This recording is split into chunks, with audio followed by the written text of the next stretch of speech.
Temos aqui algumas informações que eu quero que você, telespectador, fique atento. Vou ler um relatório que a nossa edição passou para a gente e as notícias são nada agradáveis. Fique atento.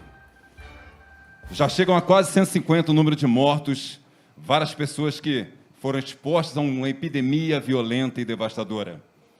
Segundo alguns relatos, muitos delas deixaram-se contaminar por falta de prevenção e cuidados. Muitos não se atentaram às orientações, não se preocuparam em ouvir as recomendações. Por isso foram aos poucos se infectando, se contaminando, deixando seus corpos expostos demais ao vírus que tem tomado conta da nossa população. Por mais que estivemos orientando, advertindo e dando direção, muitos estão seguindo a sua vontade e deixando de fazer o que é certo para fazer o que é errado. A consequência, como vocês estão vendo, a cena é triste, caro telespectador, mas não é nada para assustar, mas é assustador. E para comprovar isso, temos agora um relato de uma mãe desesperada pela morte do seu filho. Fique atento, porque é muito triste, mas é recomendável você ouvir. Meu filho era um menino bom, gostava de ir à igreja. Quando se converteu, não tinha um dia que ele não faltasse. Começou a participar dos ministérios, era ativo nos cultos, muito comprometido, mas com o tempo, com as atividades da escola, junto com algumas amizades, ele começou a se esfriar. Eu avisei a ele. E aos poucos, esse vírus, que também é conhecido como não posso, começou a dominar. Não podia mais ir à igreja com frequências, aos ensaios, não podia mais ir nas reuniões semanais. Não! O meu filho não podia ajudar na cantina, não podia se comprometer em casa, não encontrava tempo para Deus, não orava, não ficava, só ficava no celular, de frente àquele computador. Começou a frequentar muito pouco a igreja, só no dia das escalas, e achava que era o suficiente.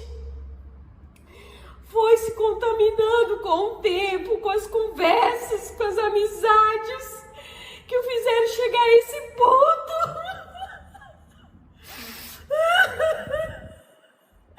Agora já é tarde, ele está morto.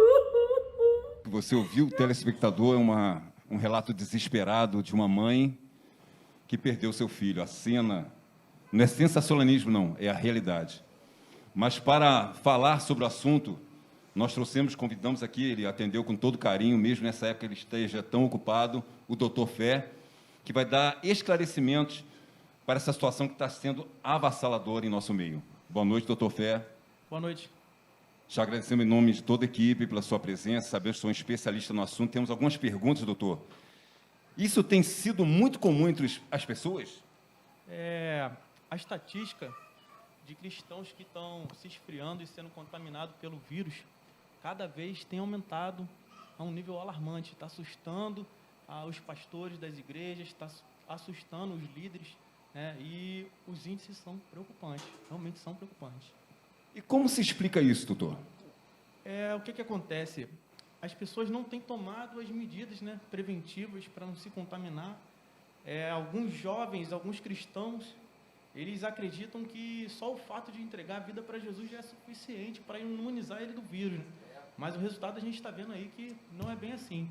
Tem alguns que ainda vão até além, né? Eles vão lá, se inscrevem, entram em algum ministério e acreditam que só fazer parte de um ministério também já é suficiente. Mas a gente sabe que a fé, ela sem as verdadeiras obras, ela é morta. Então, o resultado está sendo muito ruim. Preocupante. Doutor, e quais as instruções para a prevenção? A metodologia, ela não é fácil, mas ela é simples. Tudo começa com a leitura da palavra, tá? leitura da palavra, para você ter a verdadeira direção do que você precisa fazer para poder vencer essa epidemia. Se dedicar à oração, à vida, à verdadeira vida dentro da igreja, né? Comparecer aos cultos, escola bíblica, você efetivamente participar, servir ao Senhor e, um detalhe importante, fugir, se afastar das más conversações. Doutor, e a última pergunta, e mesmo com todas essas orientações, por que há tanto número de mortes tem tido um aumento avassalador no nosso meio? O que acontece? O cristão é um erro que a igreja comete há muito tempo, né? O povo de Deus comete esse erro há muito tempo, de achar que já sabe o suficiente sobre Jesus. O povo acha que já sabe o suficiente, que não precisa aprender mais, que não precisa ter mais intimidade, não precisa avançar mais.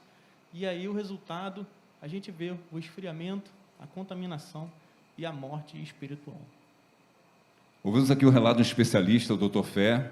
Doutor, em nome de toda a equipe, agradecemos o atendimento. Sabemos que o senhor está passando por um período de muito trabalho, porque tem acontecido muito.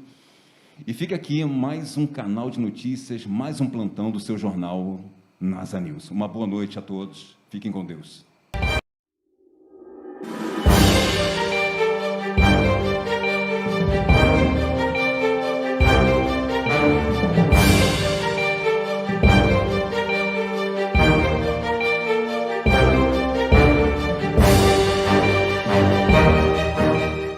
Pessoas morrendo, quantas pessoas contaminadas, esse vírus que está assolando. Ai, Senhor, graças a Deus, hoje é dia de culto. Vou para a igreja para clamar junto com os irmãos sobre essa situação. Jude, vamos, filha. Vamos para a igreja, está na hora, anda. Hoje não, estou ocupada. Ocupada, Jude? Não, hoje é dia de culto, Jude, vamos. Não, hoje não, estou cansada, eu nem estou na escala hoje. Jude, você não tem escolha, minha filha, hoje é dia de culto, vamos para a igreja. Não, ontem foi sábado, tive uma resenha aí na casa do Otávio, hoje não, vou ficar em casa. Jude, você pode ir para várias resenhas que você quiser, mas no dia de culto, de ir para a igreja, nós vamos. E hoje é dia de ceia, hein? Vem, não vamos faltar não, vamos embora. Anda, você não tem escolha. Eu vou porque é Santa Ceia, mas já sabe, não quero ir, hein? Vamos embora. É assim que eu atuo. Não posso, não quero, não preciso. Como os jovens são tão previsíveis. Uma epidemia vai matar muitos jovens.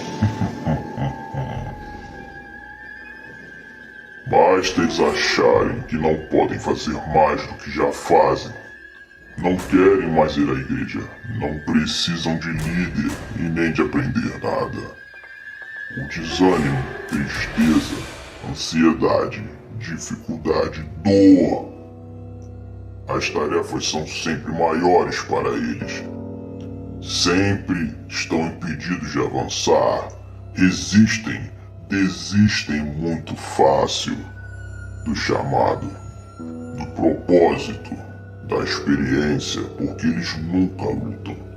Não deixam de lado os problemas e vivem carregando desculpas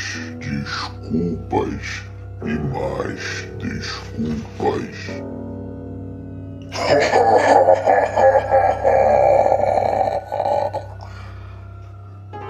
Será que eles sabem como está escrito na palavra de Deus? Depois de tanto tempo, vocês já deviam ser mestres, mas ainda precisam de alguém que lhes ensine as primeiras lições dos ensinamentos de Deus. Em vez de alimento sólido, vocês ainda precisam de leite. Eu estou no ar.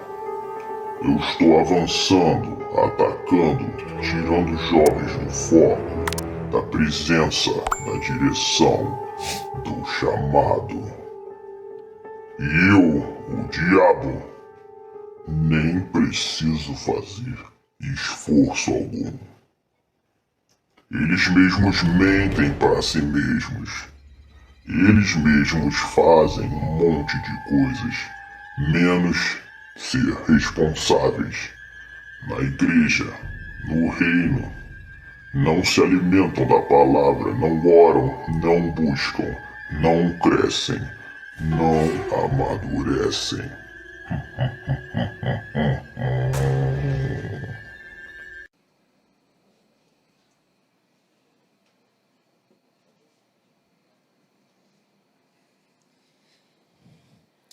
Mais um dia de culto, hoje é Santa Ceia, a igreja está cheia, que bom que todos vieram. Judy, e aí, como é que você está? Oi, boa Tudo noite, bom? a paz do Senhor. Tudo bem? A paz do Tudo bem? Senhor. Como é que anda? Leituras, Tudo coisas? Durante a semana você tudo veio? bem. Não deu pra eu vir, não. Tava Ué, na como correria assim? aí, tava cansado. Você entende, né? Mas sábado tem encontro jovem, Ah, não deu pra eu vir, não. Tava cansada. culto de quarta. É o único dia que eu tenho pra descansar. Tenho muita programação, muita coisa. Tá, mas pelo menos na Santa Ceia, né? É, claro, Santa Ceia. Tá bom, então. Sua mãe tá aí? É, tô chegando aí. Tá, já vai começar o Tá, culto já? beleza. Mas, antes de participar da Santa Ceia, preciso trazer um recado muito importante para a igreja. Eu não sei quantos aqui estão sabendo, mas tem um vírus muito letal, terrível, assolando muitos cristãos. E, de verdade, os números são alarmantes. A quantidade de pessoas infectadas, e o pior não é esse. É que muita gente nem sabe que está infectado. Estão vivendo a vida como se nada tivesse acontecendo, mas quase que não dá tempo mais. Para ajudar os irmãos a entender quais são os sintomas, para saber quem está infectado ou não, eu trouxe aqui um médico amigo meu, Dr. Fé. Ele tem tido muito trabalho, mas dispôs do tempo dele hoje para nos ajudar. Doutor Fé, você explica aqui para a gente, por favor, como está sendo, como as pessoas são infectadas, como a gente pode detectar, né? Saber quem tem ou não o sintoma do vírus. Antes de mais nada, muito obrigada, tá? Por dispor do seu tempo. Os sintomas, eles são facilmente detectáveis, né? Exceto para o hospedeiro do vírus. Quem está contaminado dificilmente consegue enxergar que está contaminado. Mas, geralmente, quando você vê ali o cristão que ele está se esfriando, ele para de ler a Bíblia, ele para de comparecer com frequência nos cultos, para de participar ativamente, ele não lê a palavra, então, ele não ora mais. Mas eu vou fazer o seguinte, Carol, eu vou deixar aqui com você aqui esse detector, tá? Você vai poder usar ele e vai poder identificar aqui, se tiver alguém contaminado hoje aqui, a gente já coloca na quarentena para poder tratar, tá bom? Tá, o senhor vai permanecer aqui para auxiliar a gente, tudo? Então, vamos fazer o teste, né? Eu vou precisar de 2 voluntários, da igreja mesmo. Vou pedir a ajuda de algum irmão. Irmão Michel. O irmão Michel é um obreiro, então não acredito que vai ter muito problema, não. Só para fazer uma demonstração aqui para a gente, vai dar tudo certo. Obrigada, viu, irmão Michel? Paz do Senhor. Paz, minha querida, tudo bem? A gente vai fazer o teste. Tudo bem. Vou usar esse detector aqui, que o doutor Fé emprestou para a gente. E aí, de acordo com os sintomas, a gente vai saber se o senhor tiver detectado. Um simples sintoma já é sinal de grande perigo. E eu vou mostrar aqui para vocês alguns dos sintomas, como, por exemplo, não ler a Bíblia. O Michel passou. Não ora. Muito bem. Não fala de Deus. Está indo bem. Não frequenta a EBD. Irmão Michel? Não. Esse aparelho está errado. Esse aparelho acho que está com defeito. Não, irmão Michel. Em casa, eu participo no chat, eu comento, eu vejo online. Como é que eu não estou participando? Irmão Michel, Não, de isso eu não acordo com o que estou falou de acordo com o você, não. Dr. Não Fé, estou de acordo, não. Culto online não está sendo suficiente participar do chat, Não concordo, né? não. Não concordo, não. Irmão Michel, calma, o doutor Fé está aqui, ele vai nos ajudar. Por enquanto, o senhor fica aí na quarentena e nós já vamos tentar resolver isso, infelizmente. Enquanto isso, eu vou chamar outra pessoa. Judy. Oi, Judy, você ajuda a gente? com o maior prazer. Tô tranquila. A Judy tá bem tranquila, confiante. Não ora. Quê?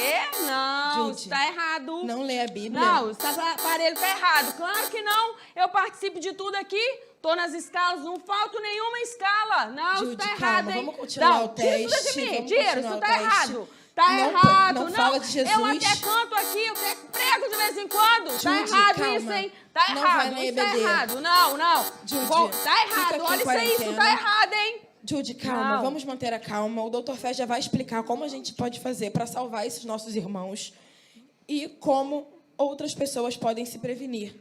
Doutor, ajuda a gente aqui.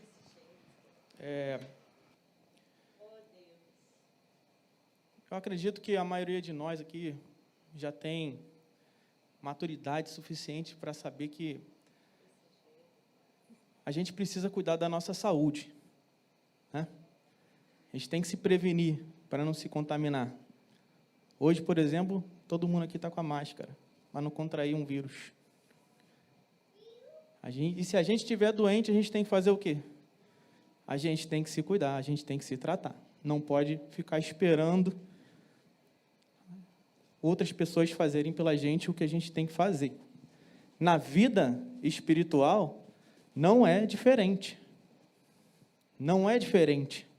A gente tem que se prevenir. E se a gente estiver doente espiritualmente, a gente tem que se tratar. Então, eu vou passar para vocês aqui 5 medicamentos que vão ajudar vocês, que vão erradicar esse vírus da vida da igreja. Primeiro remédio, oração, tá?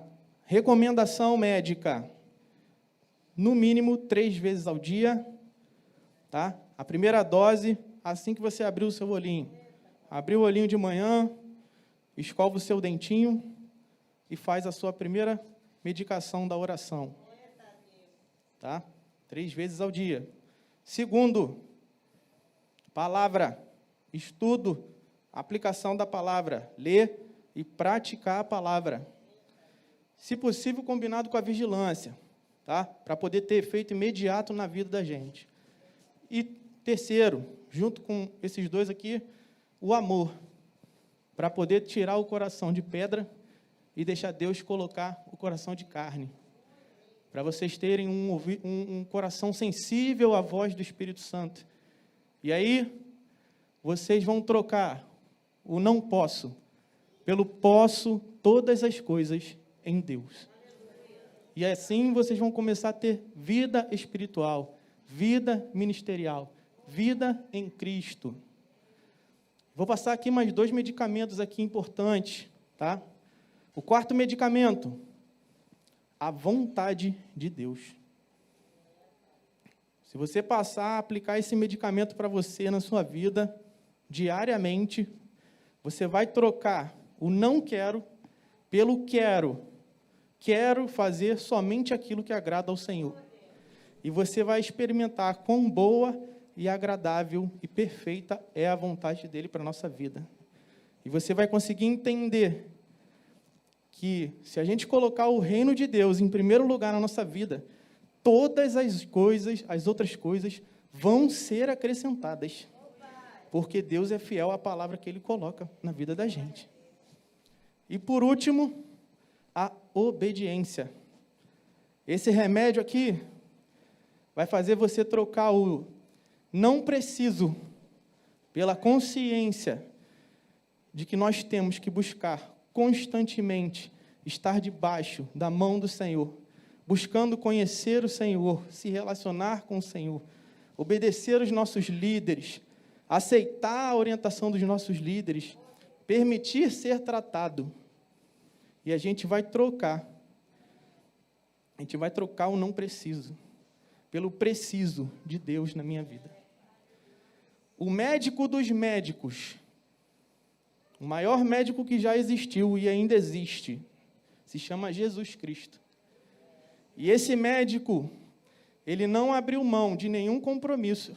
Melhor, ele não abriu mão do seu sacrifício por nenhum compromisso, por nenhuma reunião, por nenhum trabalho, por nenhum emprego, por nenhuma resenha, nem pelas dores que o esperavam, nem pelo desafio que o esperava.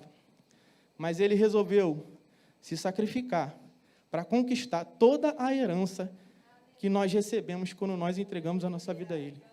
E aí eu deixo essa pergunta com você, igreja. O que será que Jesus merece da gente? Será que nós temos feito algo para honrá-lo, para honrar o sacrifício, para corresponder ao amor de Deus nas nossas vidas? Que Deus abençoe a todos. Que a tua igreja te sirva melhor, vestida de obras repletas de amor, que o seu coração seja um bom guardador da fé que nos salvou.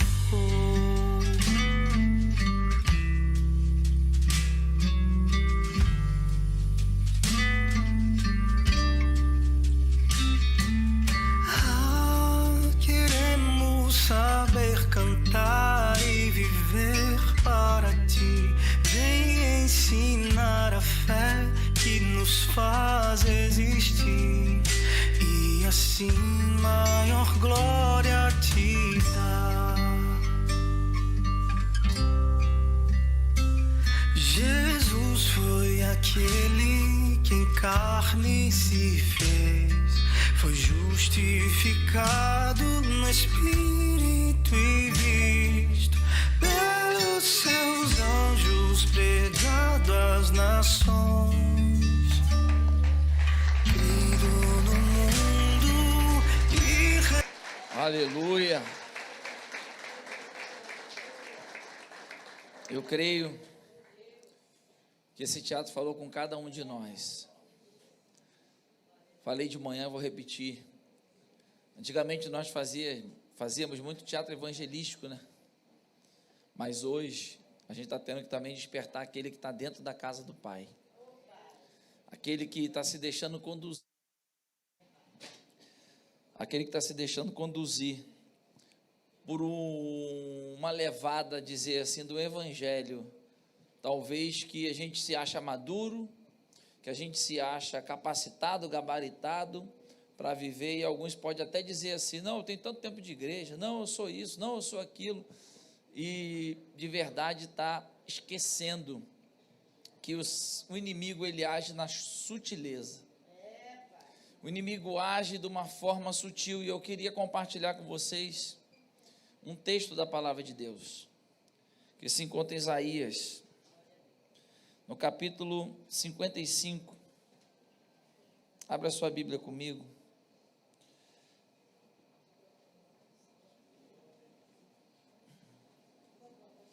Versículo 6.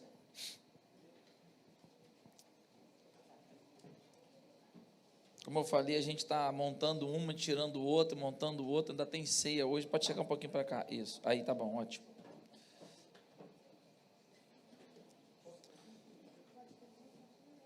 Enquanto você abre a Bíblia,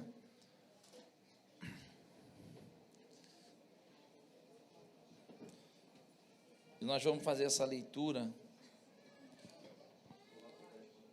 que diz assim: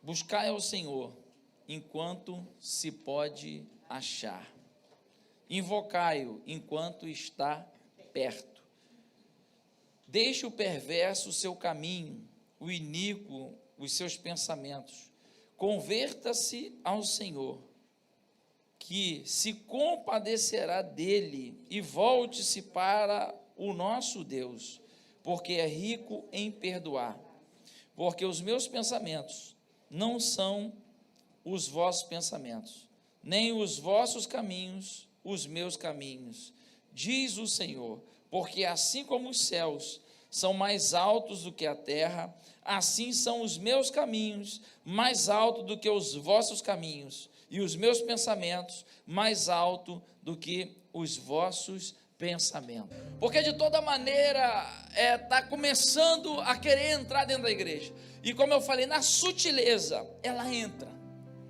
na sutileza, quando nós vemos como cristão, como igreja, a gente está praticando coisas que não devíamos praticar. Não talvez através de escândalo, mas às vezes inconscientemente. E é o que justamente o que foi colocado aqui pelo nosso teatro, pela nossa equipe, que é no celular, que é não, hoje não dá para ir no culto, e não, hoje aconteceu isso, sempre está acontecendo alguma coisa, a gente está reunido como a gente está aqui hoje. Olha para quem está do teu lado e fala assim: glória a Deus que você está aqui. Fala, você escolheu, fala, o melhor lugar. Me ajuda aqui, porque quando bota a mesa aqui me atrapalha no som. Então eu quero falar com você, porque se você parar e analisar tudo que esses filmes, tudo que é televisão, tudo que é jornal, tudo que um monte de canal às vezes aí que está colocando, porque nós somos imergidos nessa cultura de estar lá na tela, né? E hoje está todo mundo mergulhado nessa tela aqui. O Brasil, a gente sabe que é um dos países que mais consome esse tipo de conteúdo, né? Que tem mais, acho que já, eu não sei se, eu não me lembro se é isso aqui, eu não posso falar, porque às vezes a pessoa vai falar assim, não tem nada a ver com o que o pastor falou, mas eu lembro que tem uma pesquisa que está quase o dobro de pessoas para cada número de telefone, para cada telefone vendido. Então, pessoas hoje andam com 2, 3 telefones na mão, né? Computador, tablet, iPad. Então a gente está imergido, pastor, mas isso aqui a gente não pode ficar de fora, inclusive a igreja está online. É verdade, tem gente que está com a gente aqui. Então, nós precisamos começar a despertar, porque eu ouvi algo que me chamou a atenção. Um especialista falando, uma pessoa falando ali, se nós fizermos uma terapia 365 dias num ano, todos os dias falando sobre um assunto, você acredita que a gente vai aderir àquele assunto? Você acredita que aquela pessoa vai mudar? Você acredita, ela pode ter uma opinião contrária àquilo, mas se ela ouvir durante um tempo, você acredita que ela muda sim ou não? Isso que acontece quando nós começamos inconscientemente a consumir conteúdo que não é para a gente consumir. A gente começa a aderir coisas. A gente começa devagarzinho, e eu falo para você, eu conversava com uma pessoa agora à tarde, e ela falava assim: pastor, Satanás é paciente, né? Ele aguarda tempos e anos. E meu pastor falou isso uma vez para mim, ele é paciente porque a eternidade dele já está definida. Ele já sabe o que vai acontecer, e ele é eterno também. Mas a eternidade na glória com Deus é uma coisa, e ele está tentando angariar, ele está tentando levar o máximo que ele pode com ele, porque o destino, o futuro dele já está decretado pela palavra de Deus, amém? Mas aqueles que estiverem em Deus também têm um futuro glorioso com Deus. Você entendeu isso? Você consegue entender isso?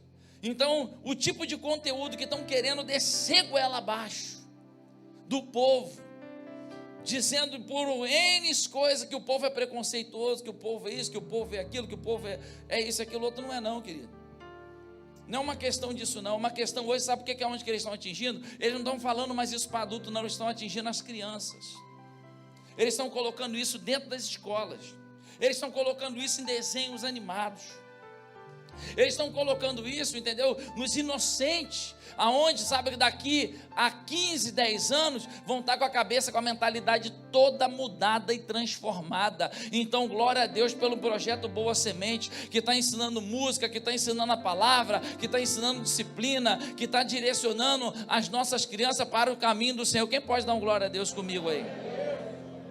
Para que lá na frente não venha falar assim, tem gente, eu já citei isso aqui algumas vezes, que parece que descobriu, se libertou, eu não preciso estar na igreja para adorar o Senhor. Quem descobriu isso agora, vai me desculpar, você nunca leu a Bíblia, irmão. Porque a Bíblia nunca falou que era só na igreja o lugar de adorar o Senhor. Uma passagem mega conhecida, daquela mulher e Jesus falando. E ela perguntou, onde que a gente tem que adorar? É aqui no monte ou é em Jerusalém? Ele falou assim, ó, nem aqui nem lá. Mas Deus está buscando os verdadeiros adoradores que adoram o Pai em quê?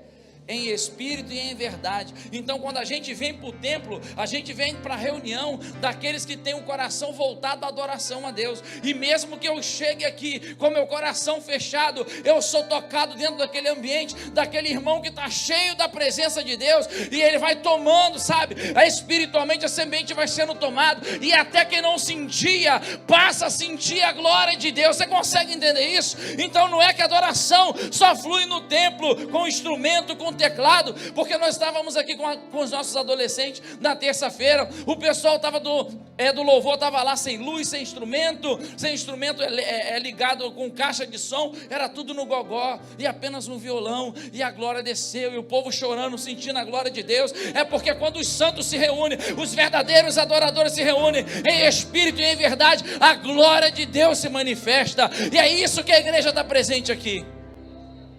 É para isso que a gente precisa estar junto, estar reunido, estar amparado. Porque esse texto que eu li, que Isaías fala, buscar o Senhor enquanto se pode achar, invocai-o enquanto está próximo, enquanto está perto. Mas espera aí, pastor, Deus é onipresente? Como é que eu vou invocar? Ele está perto, ele está longe. E Isaías escreveu 700 anos antes de Jesus. Mas isso aqui é para demonstrar para você que a história revela muito para a gente, que o povo de Deus, você vê que ele vem oscilando, ele estava bem, Deus libertava, Deus tirava do cativeiro, Deus dava reino, Deus dava prosperidade, o povo ia se perder no meio da sua própria prosperidade. O povo ia se desviava no meio das coisas boas que eles estavam desfrutando. E não aconteceu uma, não aconteceu duas. E na história da igreja não é diferente. A igreja avança, a igreja viva, a igreja vai. E aí nós estamos inflamados, mas daqui a pouco a gente vai descansando e vai abrindo para o inimigo. E o inimigo, na sutileza, vem e adentra, né? Quem conhece a expressão cavalo de Troia? Você sabe por que foi o cavalo de Troia, não sabe? Porque a cidade era toda cercada, eles não conseguiam invadir, não é isso? E o que acontece? Eles vão lá dar um presente chamado também presente de grego. Por quê? E ali dentro daquele cavalo tinha os homens, tinha os soldados que entraram. O inimigo é assim.